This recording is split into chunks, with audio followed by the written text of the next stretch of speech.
Welcome to Weird Web Radio, an explorer's guide to hidden worlds of the paranormal and occult, reality-expanding experiences, and the downright weird and bizarre. With your host, Lonnie Scott. And we are recording.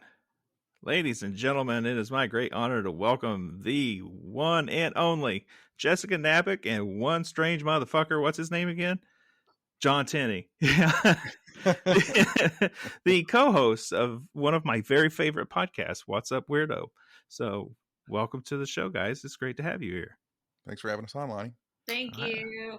I appreciate it. We won't tell how long it took to get Tenney on here. It would just...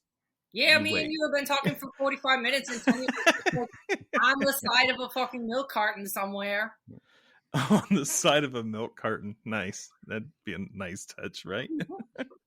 So, I was thinking about what direction I wanted to take this show because we could go in a lot of different ways. And I want to start by delving deeper into like your thoughts, practices, experience, and so on, where it concerns the paranormal and hauntings. Because every once in a while, you guys do get into that on your show. You do have a rich history of this. So my other thought was, especially concerning you, John, is how often you've probably been interviewed and asked the same boring questions over and over and over again, and you have canned answers. I'm going to see if I can maybe break that mold. That's good. Honestly, though, you know, I tell people this, and I kind of mean it. Like, for as many times as I've been asked certain questions, I always think it's fascinating because it's a new person asking me every time. That is true. And when you access a memory, you are actually accessing the last time you accessed that memory. So right. That's the fun little fact of the brain for people out there. So each question is going to be directed at both of you unless I state otherwise. So you two rock, paper, scissors it out. Who goes first, right? Yep. First up, I'm thinking, what qualities actually make up a good haunting, or do you think a good haunting should have? And in which amounts should they have those qualities? You want to go for Jess? I'm sorry, the dog was like literally choking. Like, why? That's why I laughed. I don't know if that's going to be on the recording. I was like, it's fine. I don't know. I think me and Tenney are more like history buff people. So I don't know. We tend to go places that are old regardless if there's a haunting, right? We want to see everything and do everything. And if there's a haunting, that's a bonus. But we like history and architecture and I don't know. Yeah, I mean, I think for a place to be haunted that I would be really interested in, I mean, I've talked about this before in different places and at lectures, but like if one place in the world is haunted, like every place in the world can be haunted. You know, there have been billions of deaths on the planet, and if each person has the potentiality to become a ghost or a spirit or an entity or an energy that somehow permeates a location, there's billions of ghosts potentially wandering around the very small part of the world that has ever been populated by people that's habitable and livable. But, you know, for me, I've always told people, you know, their haunting, their ghost story, their UFO sighting, no matter how small they might think it is, it's just as important as, you know, big repeatable cases and giant locations that have been investigated for decades and decades. And that's all fair. What quality would be present for you to actually say this is indeed a haunting? Oh, I don't think I have ever said that a place is haunted. That's interesting. Why wouldn't you put yourself on that line? I mean, I've say that places are allegedly haunted, that there are legends of hauntings there, that it might be haunted. It probably is haunted. It might not, possibly. But to declare something haunted, to make a definitive statement like that, would mean that I understand any aspect of the phenomena involved in hauntings. And, you know, I've got some ideas, but no definitive answers. Yeah. And what about you, Jessica? Do you have any thought on what should be present for you to say such? Another thing that I thought of, like, while you were both talking about this too, is I guess not necessarily nailed down as haunted, but me and Tenney always, when we're traveling, um, like we have a responsibility to the weird is kind of how we feel. Like if you're like within an hour of something that's weird or talked about or interesting, or like a giant fork or goblins or little people in the forest or whatever, we're gonna go. And I remember on one of our trips recently, I made Tenny go to the park where the Slender Man stabbing happened. Those girls stabbed their friend in the name of Slender Man. And I literally had like real life friends unfollow me for posting that picture on my Instagram. They're like, that's fucked up. Like, okay, that like it's any more or less fucked up than a murder that happened 100 years ago. But for some reason, since it was recent and whatever, Too soon. yeah, too soon. Like, it was like whatever, like 10, 15 years ago, whatever it was. But people got real bummed out about that. But it was like, my whole thing was like, we were really close to it and I wanted to see it. When I hear these stories, I want to be able to put a mental picture to it myself. I want to see like what the surroundings were, what the feeling was like, what the, who would be around to see it. So regardless of what somebody says a location is, I think we just want to see it for ourselves regardless. Yeah. Okay. Have a personal experience with it.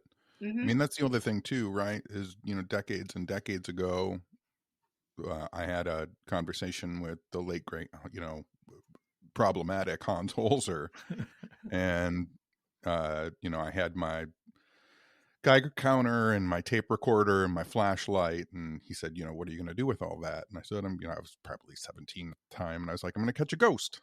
And even back then, he was like, he told me, he said, someday you're going to grow up, you're going to throw all that shit away, and you're going to allow yourself to have experiences. And whether it's going to a haunted location or a notoriously historic location or just a historic location in general, like Jess said, it's strange when people say too soon for something. I think it is too soon for something sometimes when, that delves into my conspiracy theory kind of history, which is if people are crying about something, I tend to keep my mouth shut until the mourning is over and people have had time to grieve. But then when you start getting into how long should that actually persist, is it obviously ghost hunters are going to mental homes that were only closed 30 years ago or 20 years ago. Some ghost hunting shows are investigating locations where there was a murder 5 years ago. So I mean, it's a personal thing for me. But like Jess said, to be able to go, when we went to Slender Man, and Jess and I have talked about this, you read newspaper accounts of what happened, but when you go to the location and you see the neighborhood, you see the trees, when you read those articles again, you're like, well, how can that be? Like, you have a personal perspective because you've seen the location, you've physically been there. So I always tell people too, like, boots on the ground, whether a place is haunted or not, like, go and see things, have an experience. Mm-hmm. Mm-hmm. Yeah, and I guess for the people who are talking about it being too soon, an energy signature or whatever you want to call it on an environment is very palpable. I think a lot of people can feel that there's something off or different or even weird or strange to any given location. Of course, that experience can be different across the board for a lot of people, but some people are tuned in enough to actually feel that and know that there's something there to discover and explore. And yeah, I agree that experience is what I think people should be after. I know that's often what I'm after when I'm going out, just randomly looking at these things. Yeah. And that, when you said people are able to tap into that energy feeling source, whatever is permeating the location, I mean, seems to be a very natural thing, not supernatural. I've told people before, you spent your whole life, as an adult, you've walked into restaurants, bars, and parties, and in a fraction of a second after you've walked in the door, you've known intuitively this place sucks, or Yeah. this place is great. No one has said anything to you. No one, all you've done is feel that shift in energy. It happens when you meet people. I hate this fucker, or, oh, we're going to be best friends. Yeah. Jessica, you said something really interesting when you were talking. You said you have a responsibility to the weird. Mm-hmm. Why is that? I think it's just who we are as people. We're me and Tenney. I think that's another strength of our podcast too, is we're just endlessly curious. Like, we will bounce ideas off of each other and be like, do you think this has to do with this? Do you know, I feel like this. Do you feel like this in this situation? We're just constantly wondering. So again, you can read as many times as you want about these famous haunted places, but until you're there, you can't, I don't know.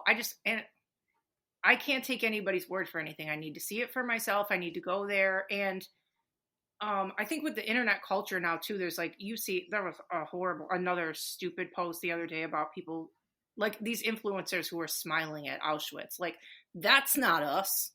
We're very respectful of where we are. We're just trying to, you know, feel it out, visit there. And I don't know, we're just drawn. I'm just always drawn to, and they're always so different too. It's not like in one trip, like the trip we took during the pandemic, we went to the Buckland Witchcraft Museum. We went to Lilydale. We went to a small asylum. Yeah, asylum.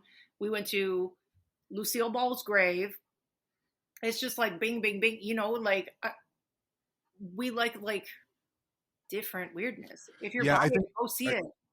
I think when the responsibility part, at least in my brain, when she says that, I know that I don't know what time is allotted to me on Earth. Mm-hmm. There's a lot of screwed up stuff going on right now. No one really understands the nature of reality.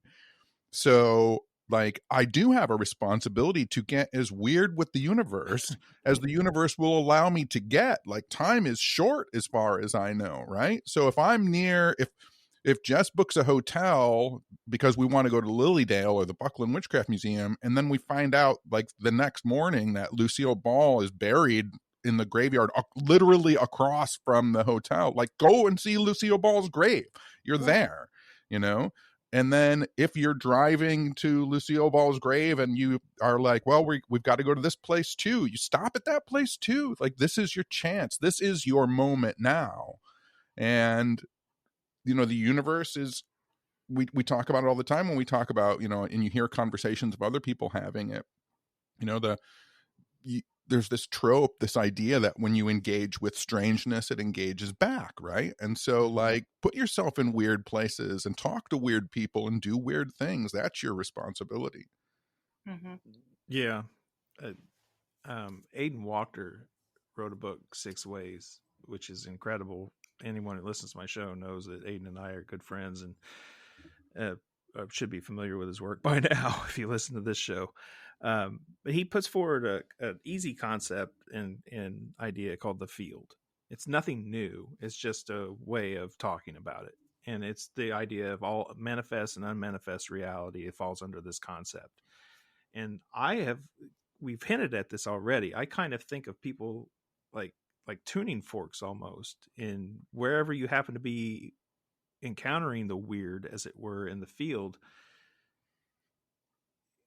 Just depends on your own vibration, I guess, and like where you sink in with something like this. Some people seem to be amplifiers. Other people seem to like dull it down and nullify the experience for other people. Other people will just generally feel something's happening.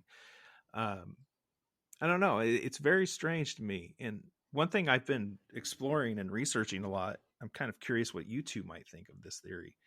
Like, let's take a place like Auschwitz and compare it to a place like Lilydale, mm-hmm. Right? You could not be more polar opposite in our plane of reality.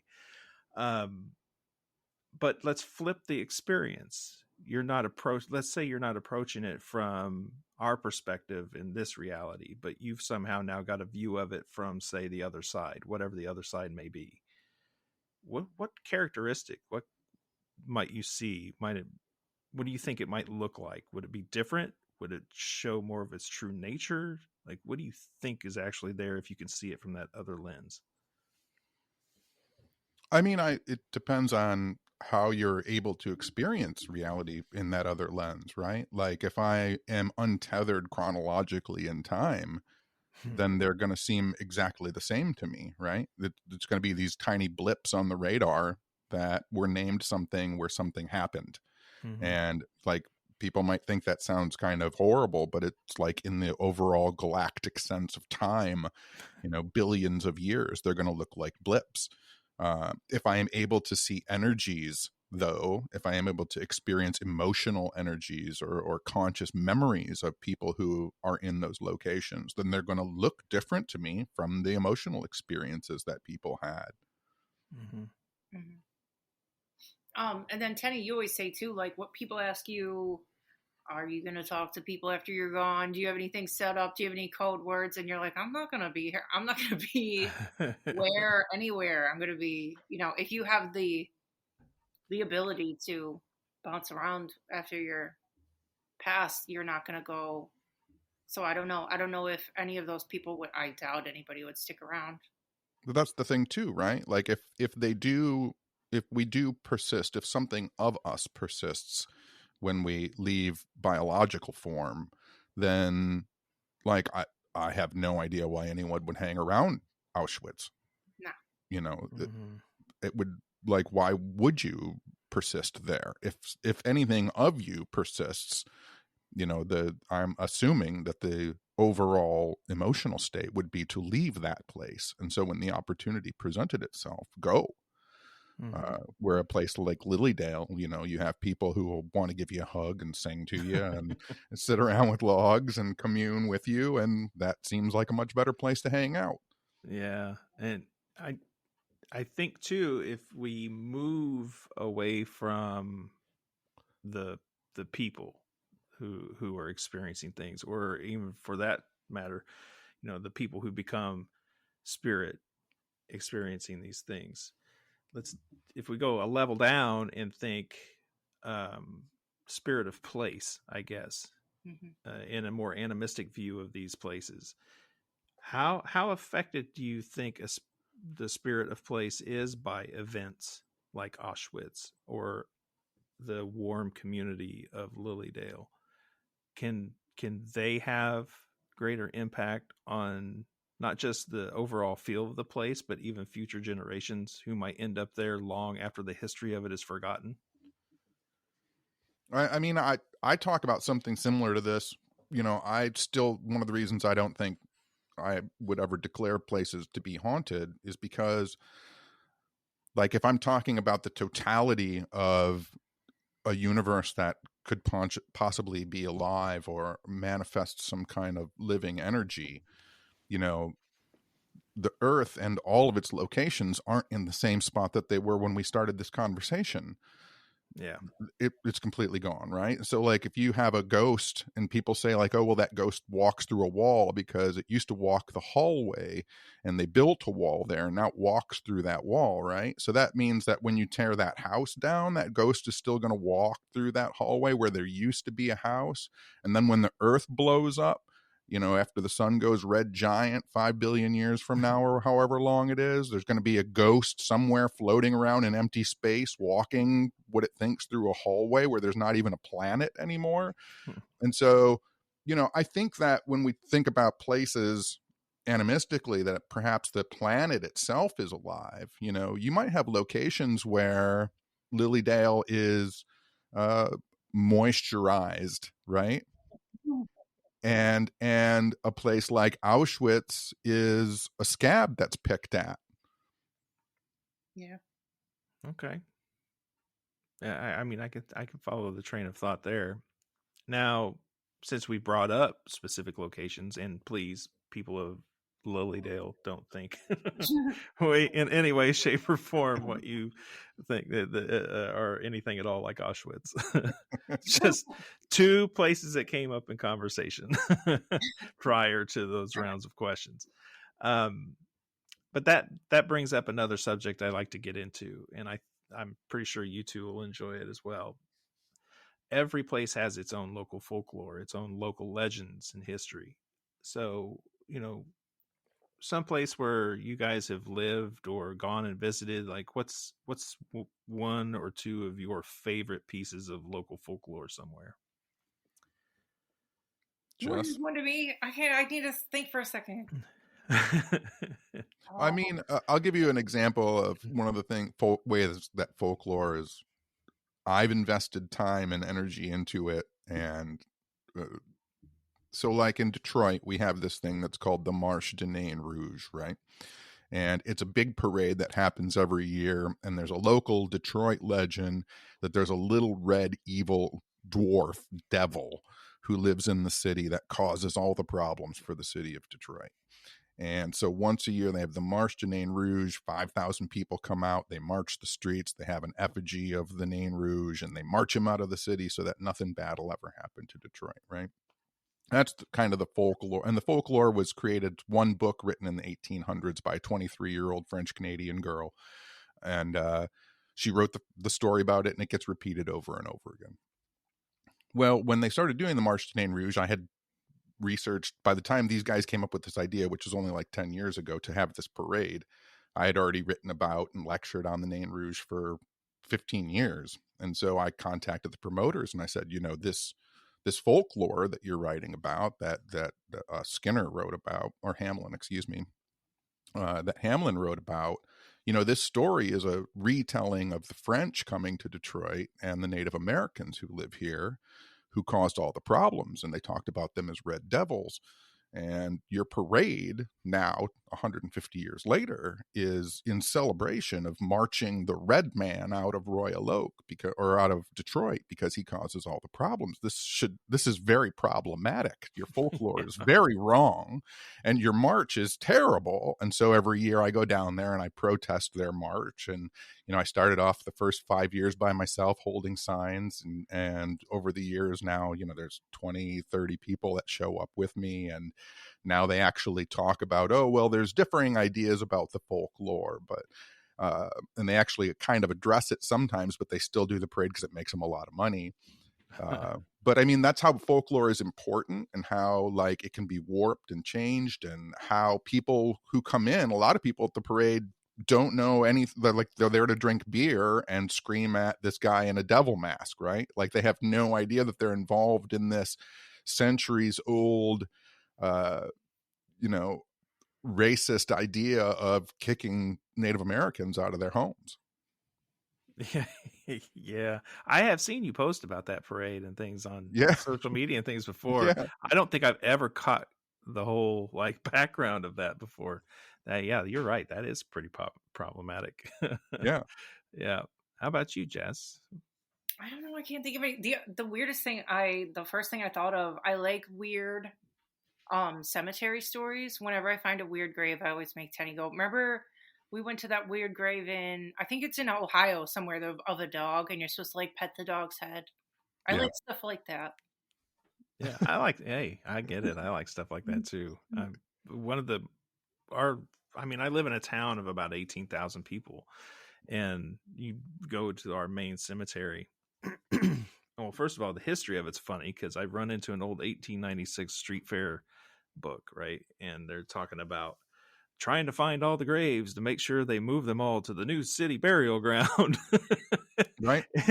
And you've got that going on. Then you pull into the cemetery, and as you go down the center road, the first thing you get to is this obelisk, and it looks really cool, and it's for the Knights of Pythias. Mm-hmm. And a lodge of which has not existed here in 50 years. You go around that and go to the next thing, and there's a statue to the GAR. It's a Union soldier, and the GAR was a really cool organization, actually, the sons of the Union soldiers and so on. And anyway, there he is, and he stands there, and I like that statue. It's one of my favorites in town. But there's no organization or people getting together, honoring any of that anymore here. You go around that monument, go down that center road to the next one, and it's something called the TOTE. And I always wondered for a long time, what in the fuck is this for? And I look it up, and it's some post-Civil War Reformation era fraternity of white dudes who fancy themselves Indian elders of some shit like that, right? Just really fucked up notions of who they are. So yeah, I like weird things. I like monuments and stuff like that in cemeteries. And like we were So talking about before we recorded, I go find all these cemeteries and look for them. Yeah. we have what you were talking about too in the city that Jess and I both live. Our first cemetery was moved, and so our farmers market is where the original cemetery was. And if you drive on what's called 11-mile road and you look at the farmers market, it's actually set down because they had to dig out so much dirt to get all the bodies out. So it's set down off of the road. And where they moved it is now two cemeteries, St. Mary's and Oakview Cemetery. And they built a road right through the middle of it. And where they put the road is where they had buried the oldest bodies. And since the bodies were of a certain age, all they did was move the headstones to either side of the cemetery gate. So Rochester Road goes right over the top of all these. I mean, there's nothing there now. The bodies are old enough, but yeah, I mean, that is local folklore too, because I still to this day for 25, almost 30 years, I get reports of people walking on that road who vanish in the headlights. I feel like I've seen people on that road that aren't there. Yep, everyone sees people on that road and they're not there. And they're not there. Or are they? No. Or are they? Or are they? We went to that gypsy grave before too, that gypsy queen. Yeah, I think that was in Ohio too, wasn't it? It was. Was that in the same cemetery? I think it was, yeah. Good one. Yeah, we went to that cemetery to see the dog grave that Jessica wanted to see.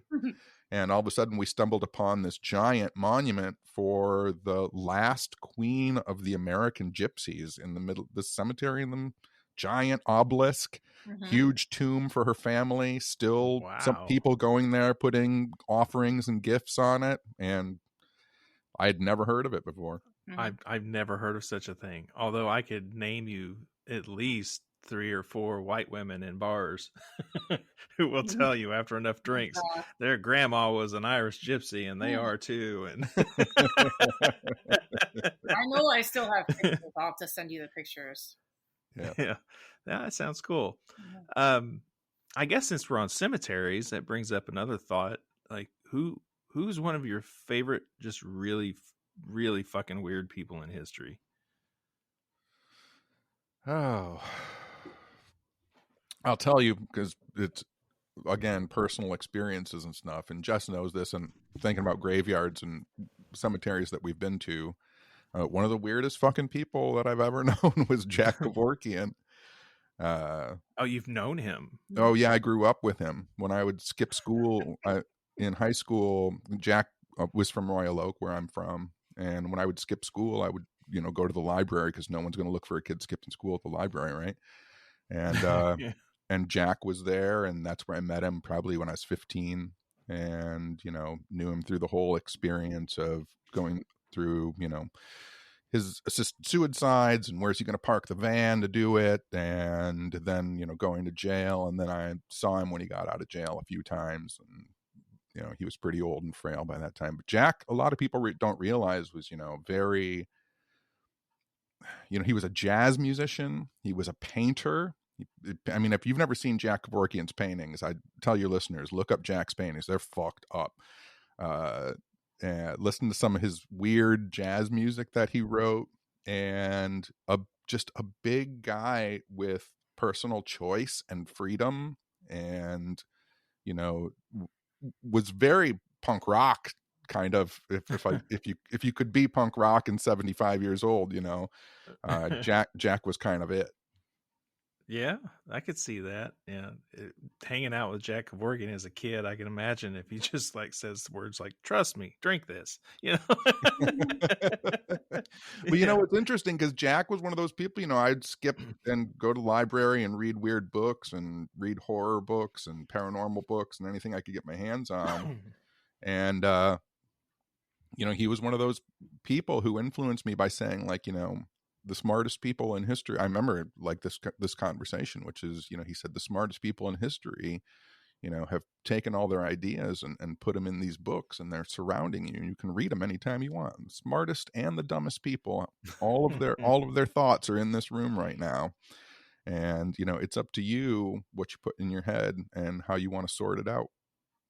Yep. He was not wrong. Not wrong at all. How about you, Jess? Who's your historical weirdo?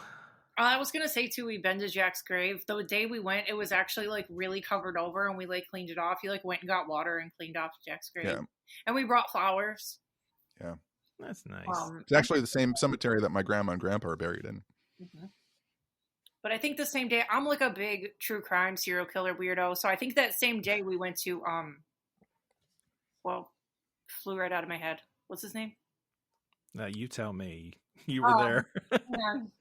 Hang on. You know I'm talking, the hair guy. The hair guy? Tenny knows. The man. Oh, from the Manson murders? Yes. Yeah. I can't pull his name right now either. Left my head. Hang on. Jay Sebring. Yeah. He's buried. I don't know anything about Jay Sebring. He was murdered in the Manson murders. He was like friends with Sharon Tate. Yeah. And he's buried like not that far from us at all. So I think we went to Jack's grave and Jay Sebring's grave on the same day. I've always been like really fascinated with Houdini. I've been to Houdini's grave. I'm like obsessed with Elvis. I've been to Graceland and Elvis's grave. I think Elvis is your big historical person. I think he is too. I'm obsessed with Elvis. Yeah. Who else? Jess knows my story too. I investigated a location one time at request of a friend, and so I went in, and there was all these pictures of Elvis all over the house, and I was just doing my thing, a one-off little investigation of this weird place, and I mean there were Elvis posters and just so many pictures of Elvis all over the place. And so I was doing EVP sessions and I wasn't getting anything at all. And I always leave my recorder running as I leave because you never know when it's going to start and when it's going to stop, right? Mm-hmm. So as I left the house, I said, just jokingly, I go, John Tenney has left the building. And when I got home and was listening to my audio tapes, at the very end, you hear me say that John Tenney has left the building, and you hear this voice go, "Thank you very much." And I called up my friend. I was like, I think I got Elvis on tape. And he started laughing. He was like, you didn't get Elvis on tape. He's like, I said, it's Elvis. Sounds like Elvis. And he's like, that house is an Elvis impersonator's house. That guy passed away like a month ago. And I was like, what about all those pictures? He's like, those are all pictures of him. He's like, that guy's dead and still doing Elvis impersonations. I don't think you ever told me that story before. Yeah. I love that story. That's fantastic. I used to train in American Kempo Karate, Ed Parker system, and Ed Parker was Elvis's bodyguard for a hot minute. What? Yeah, 3 degrees to Elvis Presley here. So you can karate fight like Elvis? I moved on to more fun arts like Brazilian Jiu-Jitsu and Kali. There you go. Yeah. But I got kind of fat like Elvis, so I guess there's that.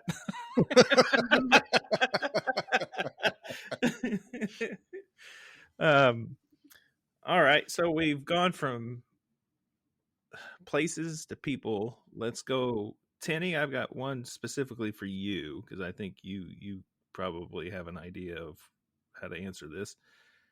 What relic in history would you most like to see or even handle? That's a good question. Relic. Yeah, I got to pull out the mythological sounding words. Yeah, right. I feel like, I don't know, it's super strange, right? Like I have more of an attachment to objects that have some deep meaning to me personally than I think I would do anything that's in a museum or hidden or locked away by some secret society that I could never touch. Like, I don't think those things fascinate me so much. I mean, they're interesting. Like, I would love to see what the Vatican has in their archives and their crazy, climate controlled basement that goes for miles down there. But it's just a lot of scrolls and it's just a lot of writings from people a long time ago and stuff that people saved because they thought it was important. I like to go and see people's personal relics. Like, I like to go in people's houses and see what they think is important. And, you know, when I go to a haunted location or allegedly haunted location, like, I like to see what they have that they think is important. We go to, Jess and I have been to Belvoir Winery, and, you know, they have George, the old Oddfellows skeleton in there. And I always go and say hello to George and look at the Oddfellows masks. And I really like just looking at people's stuff that they've saved because it means something to them. You know, I don't know if it's something 6,000 years old hidden somewhere. Like, that doesn't really mean that much to me. Plus, I do think that when someone has a personal connection that's palpable, that means something to them for a reason, something they've got from someone they loved, or something that they saved because they loved it so much. I think something in me, maybe that when we were talking earlier, that energy that you can feel in certain locations and certain places and around certain people, I think that's more what my brain feeds off of than ancient, hidden, mystical relics. Yeah. And well, that's fair. This is something I've given a lot of thought to. And Jess, if you have a thought on this, you're more than welcome to chime in. I don't know how involved either one of you actually are in like magical practices necessarily, but I've heard you both talk about getting involved in witchcraft at varying levels. You've visited Buckland's Museum. You must have some interest, right?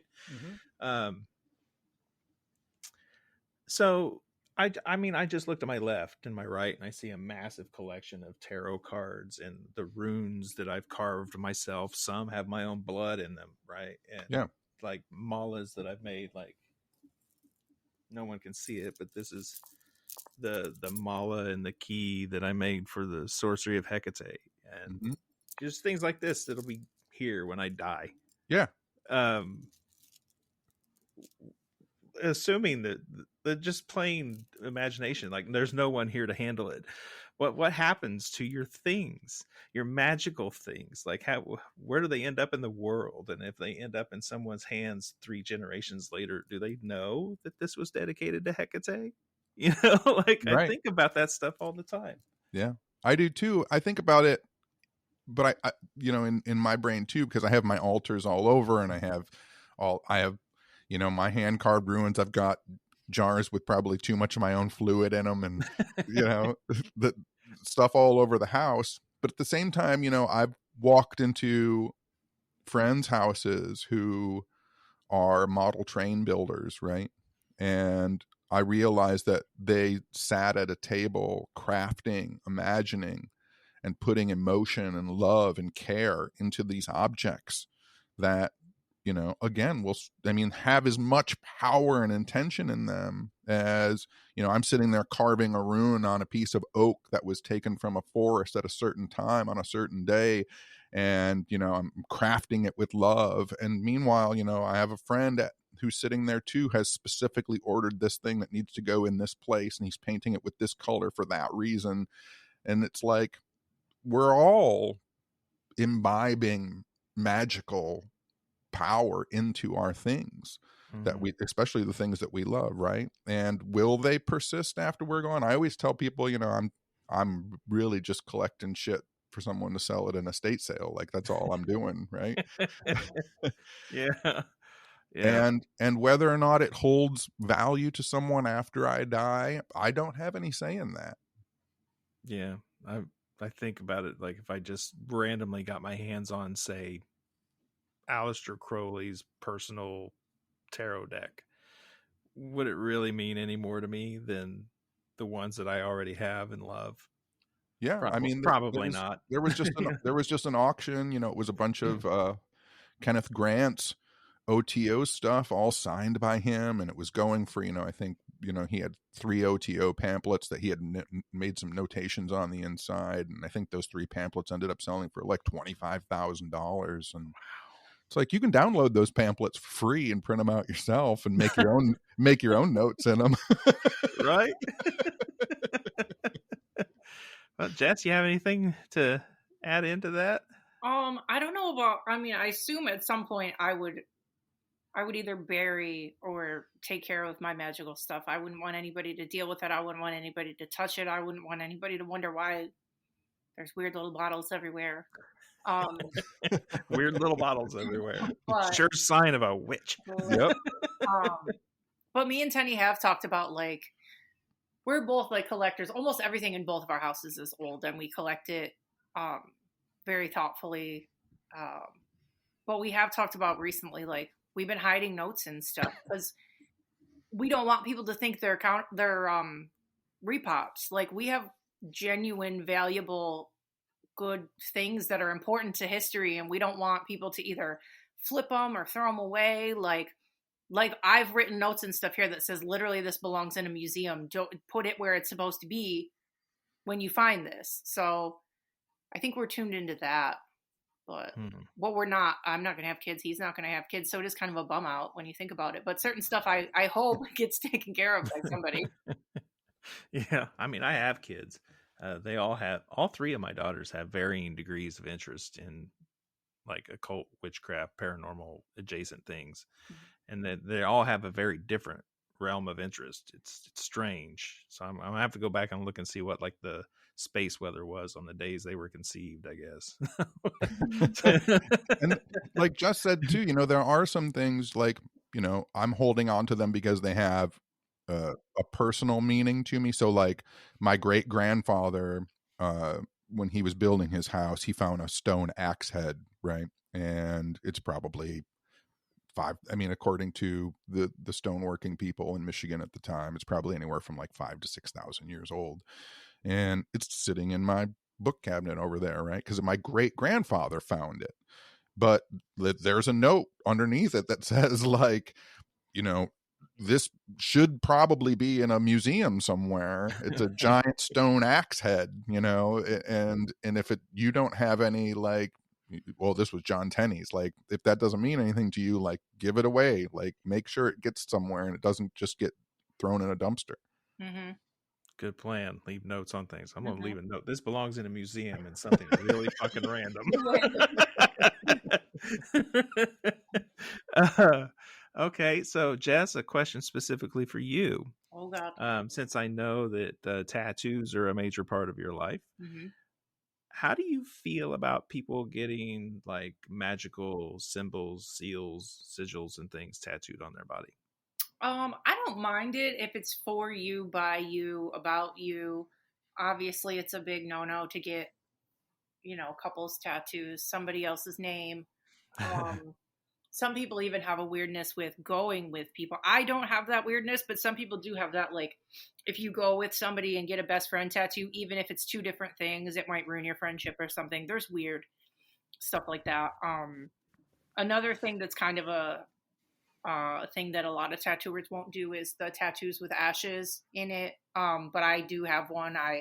When my dog of 14 years passed in last May, I asked a good friend who I won't give his identity up to anybody because I don't want him to catch flack for doing it. But I asked him if he would put his ashes in the ink for me. And he said, yeah.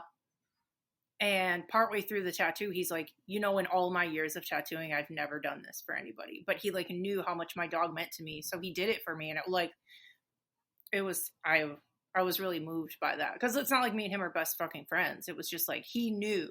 Like, and I asked him privately and I took full responsibility. I'm like, if anything happens, if my fucking arm rots off, I'm not coming after you. I get, I take all the responsibility and nothing happened. It healed perfect.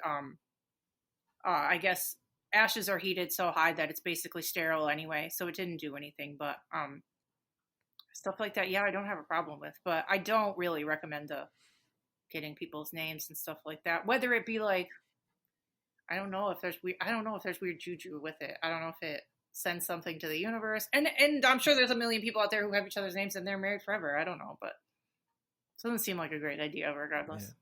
There could be weird juju with it. I mean, it's fiction. It's a book I recommend you read. One of my favorite authors, Richard Cadre, wrote the Sandman Slim series about a hitman escaping from hell to get revenge. Good stuff. So read it to your kids. But he wrote a book before that called Butcher Bird, and it's all about a guy who gets different occult symbols and things tattooed on him and the trouble that gets him into, like opening up gateways and doorways and encounters with supernatural beings. I think you might enjoy it. Jess is going to end up writing introduction, I'm writing a little book right now because I don't see a lot of people talking about it, but I'm of Polish descent and I'm covered with a lot of moles, right? And there's not a lot of people who do neviomancy, which is something that I do, which is looking at the body and shapes, forms, marks on the body, the way that people do palmistry, or the way that, people read tarot. You look at your arms, look for symbols, look for what they mean, what the placement means. And there's actually a chapter in the book about tattoos, when people get tattooing, when they get permanent marks specifically put on their body for specific reasons. How does that play into neviomancy, using the skin to divine, future or whatever you're trying to predict? And I think it's interesting when people, Jess and I have tons of friends who have way too many tattoos, at least for me, but there are people who just get random tattoos, and I'm interested in how that plays into neviomancy, when people just get drunk or they just make a decision to get a chicken McNugget on their elbow. Like how does that play into someone against someone who has crafted a personal sigil and gets it placed in a personal place on their body? Like, is there a difference? Could there be a difference? How would that interplay work? Mm-hmm. That is very interesting. I have never heard of this form of divination, but I'm already like thinking, take my money, I'll buy that book.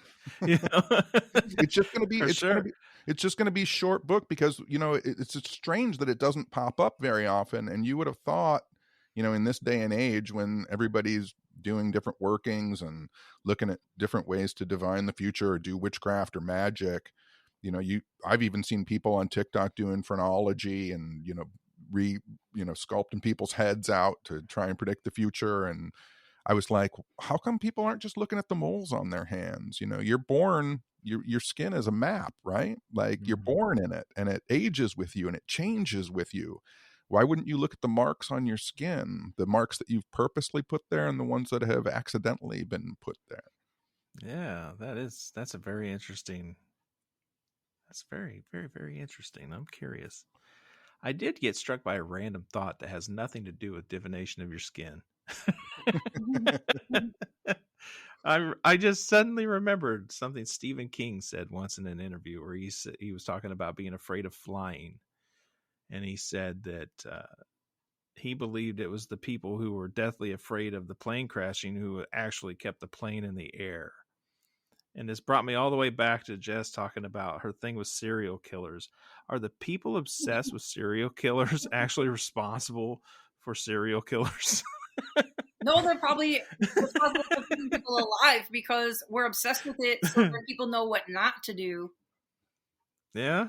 All right. Fine. Yeah. That reminds me. I don't know if you know Ryan Singer. He's a friend of mine who's a comedian, and he talks a lot about the occult and magic in his stand-up acts. And Lonnie, you reminded me. One of his bits is, your brain always wants you to do this weird stuff, which will probably kill you, and the whole goal of your brain is also to keep you alive. And I'm butchering Ryan's bit, but Ryan stands there for a second. He goes, okay, so think about that. The thing that's supposed to keep you alive is also want you to die. It's almost like your brain knows that when you die, you don't die. Yeah. I wish everyone could see Tenney's face right now. He was so sure he was right. Well, I heard a thing the other day about when you get beheaded, you stay alive for like 15 seconds. Yeah, I've heard that. That's yeah. You see the basket coming toward your head. Yeah. You get momentarily seasick too. I don't know. This is a nice segue into something I wanted to ask you guys. I went diving deep into interviews to see if, even in your own show, to see if you kind of touch on it a little bit once in a recent episode of your show, but you don't call it what I think it is. And maybe it's not what you'll say here, but what's your guilty pleasure, favorite, absolute, total bullshit, sketchy shit in the paranormal? That's interesting too. My favorite sketchy bullshit. Yeah, thing? we're thinking guilty pleasure. You know it's bullshit, but you love it anyway. The Amityville Horror Story. What was that? The Amityville Horror Story. Like, everybody says that it didn't really happen, but I love it.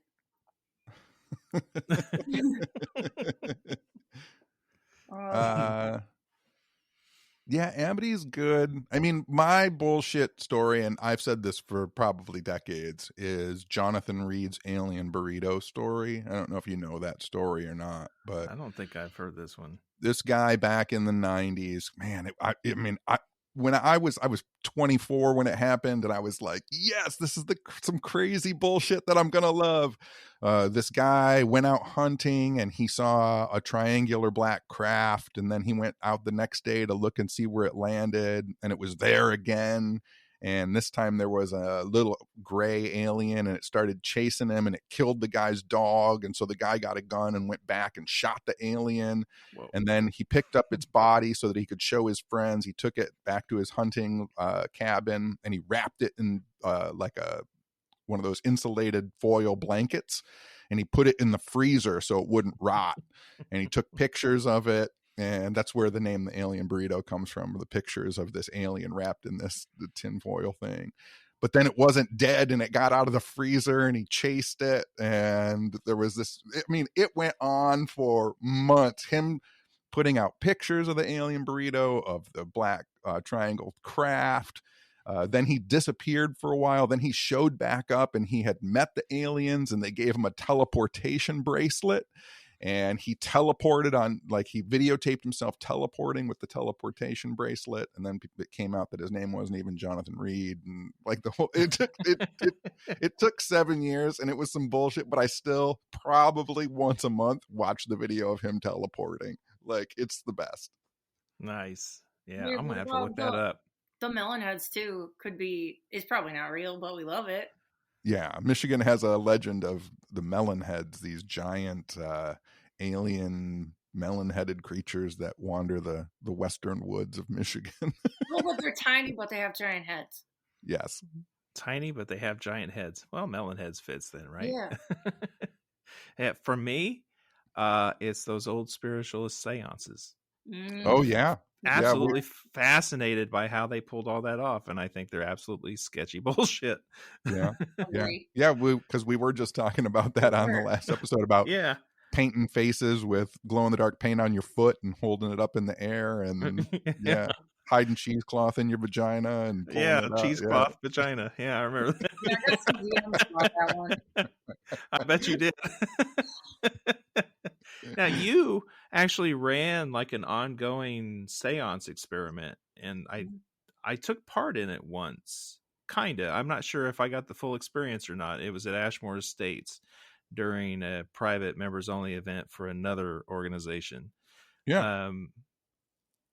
How's that? Is that experiment still ongoing? Are you going to ever reveal what you were actually up to? I think all that footage has been turned over to, I think, Carl Pfeiffer has all that footage from all those experiments. I don't know if he's ever going to do anything with it. We haven't done anything with it in a couple of years now, but it got to a point where I think everyone involved was slightly disturbed by what was going on. And I think we instinctively stopped doing it, and we were all okay with stopping doing it because it was getting a little out of our control. Yeah. I mean, are you able to say what the actual intent was behind that experiment? What were you trying to discover and find out? Yeah, I still don't know if I should talk about it. Hey, that's why I ask, right? Yeah. Okay, fair enough. So we've gone from the sketchy shit. Let's go to the controversy. What's something that you think is controversial right now in the whole paranormal realm? I thought of one. You got something? Mm-hmm. Something super shady and salty? Yeah. What did you call it? The tea? The tea. The tea. Well, you can go first if you want. You don't have to let him talk all the time. Yeah, go ahead. Well, the first thing I thought of was the fucking how people are running sketchy ass conventions right now and then making people go, the guests go, and they don't get paid and they don't get their hotel rooms paid and that shit. And then some guy, I don't know him, but he ran a convention in Vegas, and we were on it. We were banned. We were not invited and banned because okay, during the pandemic, Tenney was supposed to do this guy's other convention in Minnesota. And Tenney said, It's a fucking pandemic. I'm not coming. Sorry. And the guy took it personal. And then when he does the Vegas one and all of our friends are there, he's like, nah, they can't come. I'm like, and then he didn't pay anybody anyway. No, it didn't pay anybody. Everybody that went was in the hole for all their hotels, all their flight, all their everything, didn't get paid for anything. You are more than welcome to put his ass on blast. I don't know his name. Show. You know his name? I don't even know his name. No, I don't either. But whoever ran, what is it, Vegas Para Unity? That's what I'm talking about. So yeah. Well, anybody listening, if you think you know who it is, you're more than welcome to comment on any platform you listen to this show. I know who wouldn't invite us. Avoid his ass. We're the most like chill, like non-problematic. Like, oh, sorry, you don't want us. Oh, fucking okay. They've never seen Tenney holding court with his cigarette outside. Exactly. Fuck that guy. That's right. How about you, Tenney? What you got? What's your tea, as Jess calls it? My tea? What is your tea? What's tea stand for? When you're spilling tea, like what's your gossip? What's the hot goss? What's the? I don't know.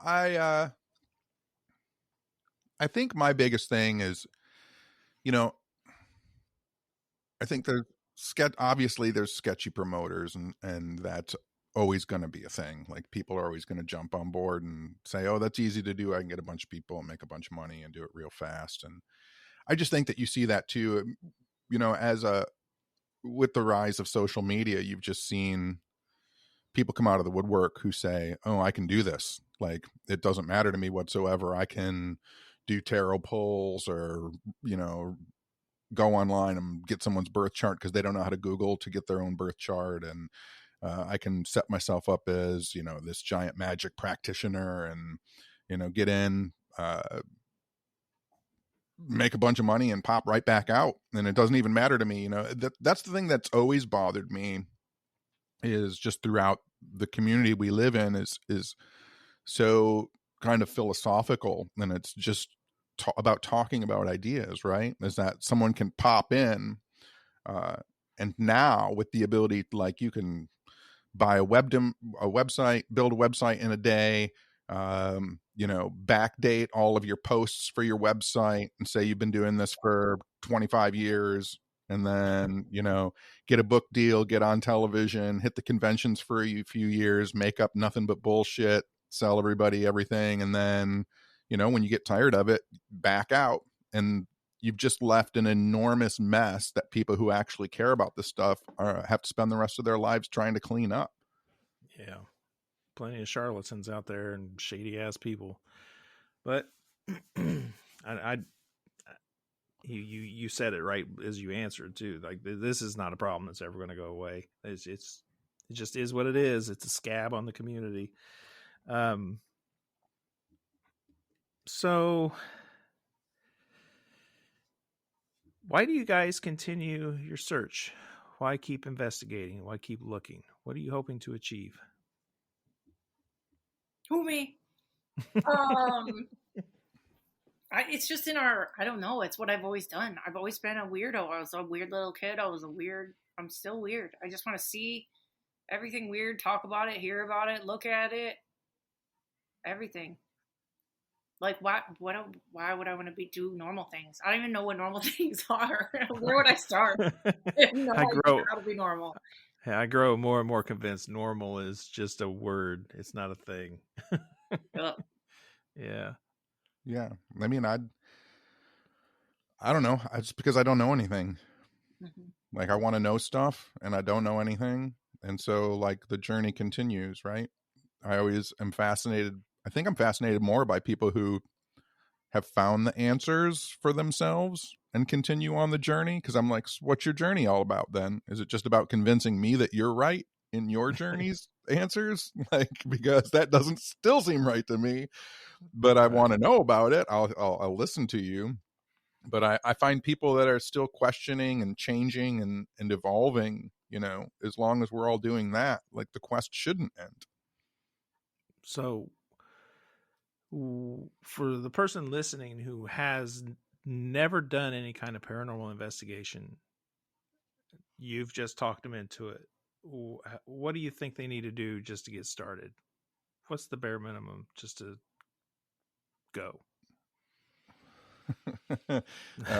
If you feel all right with it, sit on your couch in the dark or in a quiet day and go, hey, is there anybody in here with me?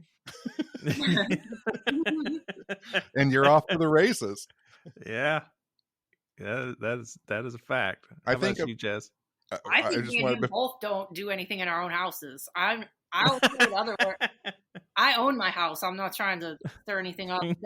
And stuff's already weird here, so I'm not gonna try and make it worse. But well, and I have a force field over mine, so nothing happens in here anyway. So. Right.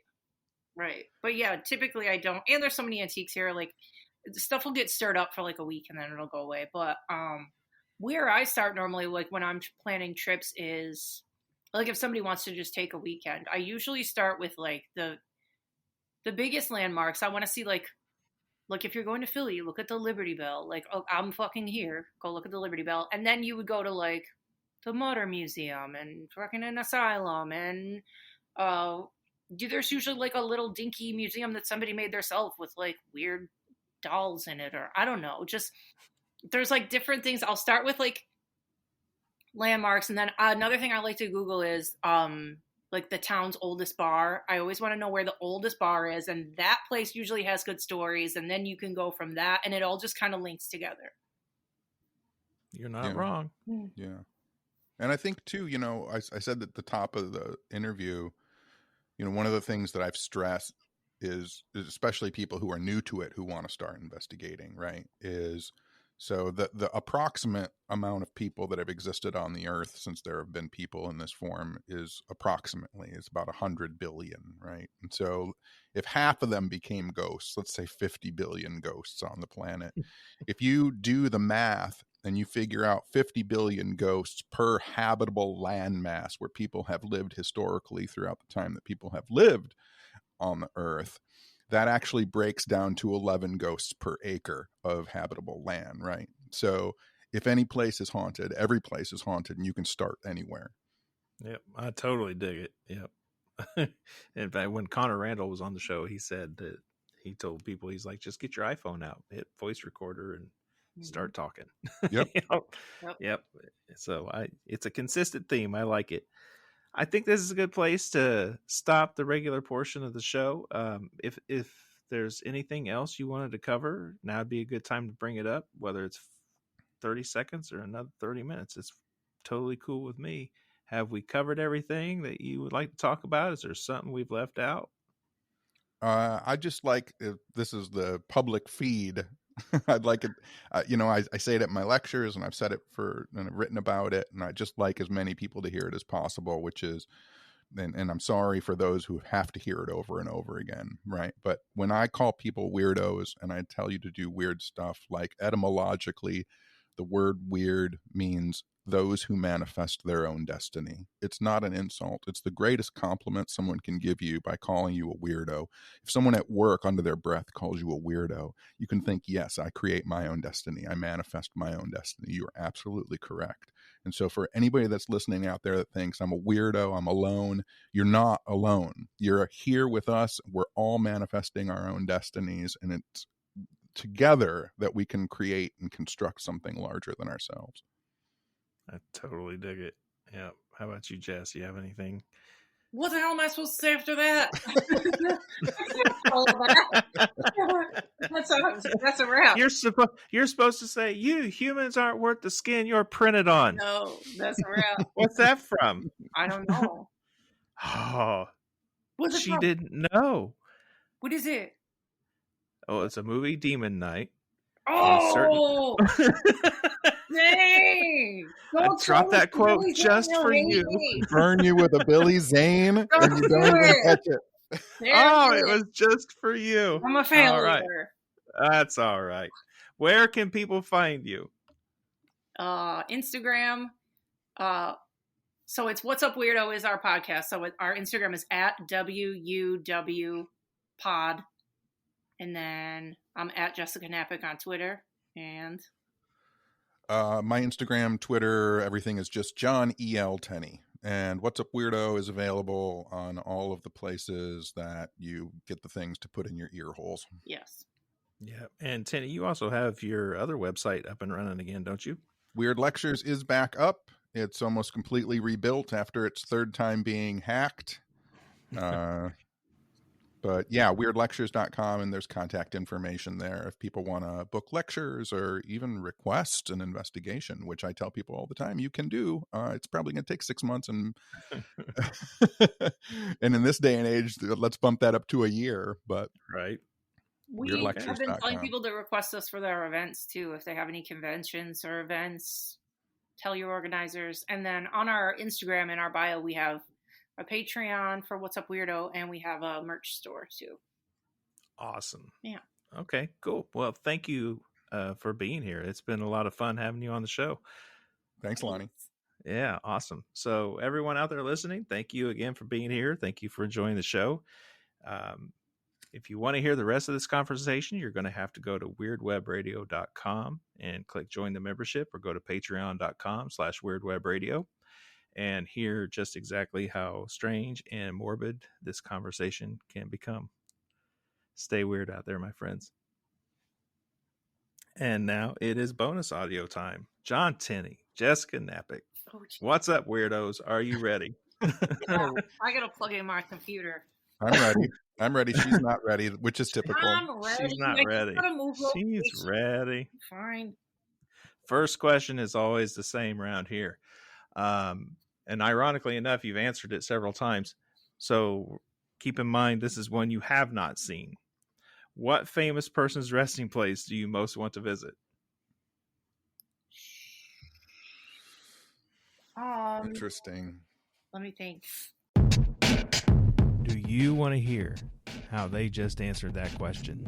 What famous person's resting place would you most like to visit? That and many others, including what they think about the afterlife, what they may or may not do in cemeteries, what are their traditions, magical practices that have to do with the dead, folklore that surrounds their homes, and so much more, available for only $5. $5 a month. Even if I make more than one episode in a month, it's still just $5 a month at patreon.com/weirdwebradio, or go to weirdwebradio.com and click join the membership. You can find me on Instagram at weirdwebradio. You can find me on Facebook as Weird Web Radio, or come join the new, fun, and exciting Weird Web Radio Facebook group. Thank you again for being here. Stay weird out there, my friends.